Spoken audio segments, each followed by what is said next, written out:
قرآن مجید کا سورہ نمبر 32 سورہ سجدہ۔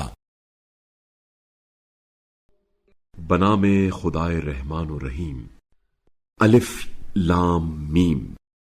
ایسی کتاب کا نازل کرنا جس میں شبہ کی کوئی گنجائش نہیں ہے، رب العالمین کی طرف سے ہی ممکن ہے۔ کیا یہ لوگ کہتے ہیں کہ اس رسول نے اسے خود گڑھ لیا ہے؟ نہیں، بلکہ یہ آپ صلی اللہ علیہ وآلہ وسلم کے رب کی طرف سے برحق ہے، تاکہ آپ صلی اللہ علیہ وآلہ وسلم ایسی قوم کو تنبیہ کریں جس کے پاس آپ صلی اللہ علیہ وآلہ وسلم سے پہلے کوئی تنبیہ کرنے والا نہیں آیا، شاید وہ ہدایت حاصل کر لے۔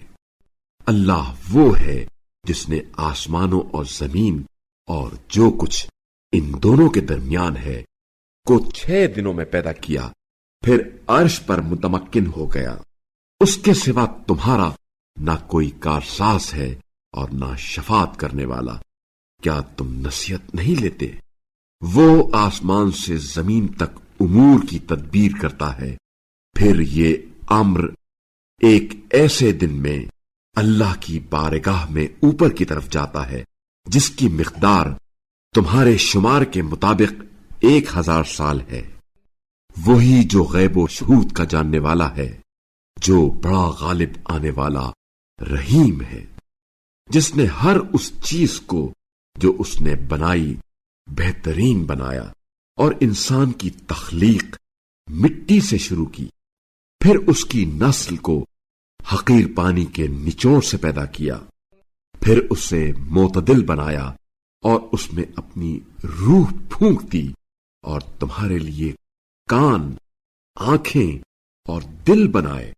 تم لوگ بہت کم شکر کرتے ہو۔ اور وہ کہتے ہیں جب ہم زمین میں ناپید ہو جائیں گے تو کیا ہم نئی خلقت میں آئیں گے؟ بلکہ یہ لوگ تو اپنے رب کے حضور جانے کے منکر ہیں۔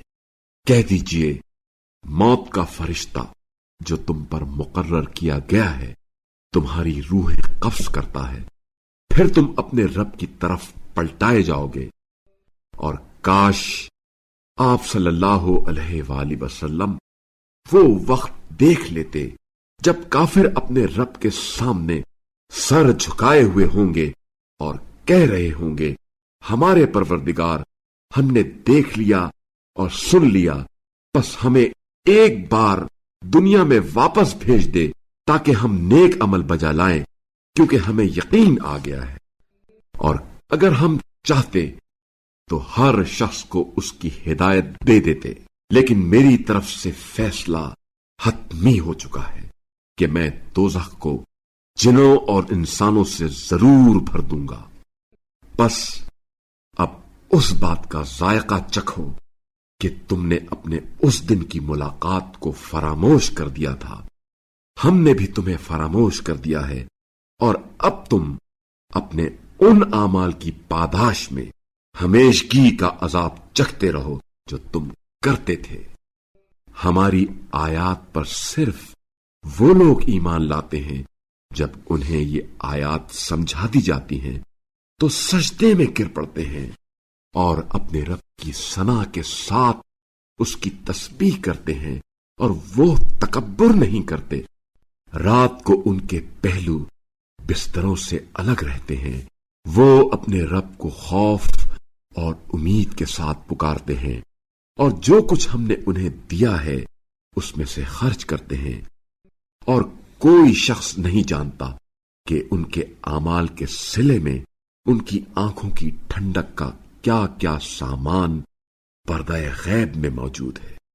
بھلا جو مومن ہو وہ فاسق کی طرح ہو سکتا ہے؟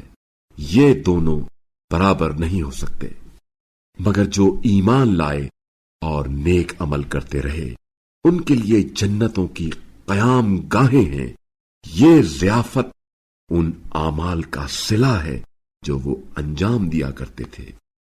لیکن جنہوں نے نافرمانی کی ان کی جائے باز گشت آتش ہے، جب بھی وہ اس سے نکلنا چاہیں گے اس میں لوٹا دیے جائیں گے، اور ان سے کہا جائے گا اس آتش کا عذاب چکھو جس کی تم تکذیب کرتے تھے، اور ہم انہیں بڑے عذاب کے علاوہ کمتر عذاب کا ذائقہ بھی ضرور چکھائیں گے، شاید وہ باز آ جائیں۔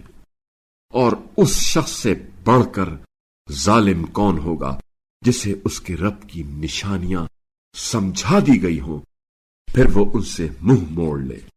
ہم مجرموں سے ضرور بدلہ لینے والے ہیں، اور بتحقیق ہم نے موسیٰ کو کتاب دی ہے، لہذا آپ صلی اللہ علیہ وآلہ وسلم اس قرآن کے ملنے میں کسی شبے میں نہ رہیں۔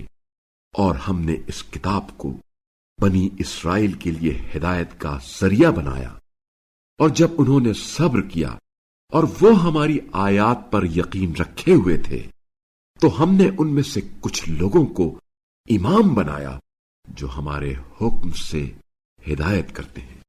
یقیناً آپ صلی اللہ علیہ وآلہ وسلم کا رب قیامت کے دن ان کے درمیان ان باتوں کا فیصلہ سنا دے گا جن میں یہ لوگ اختلاف کرتے رہے ہیں۔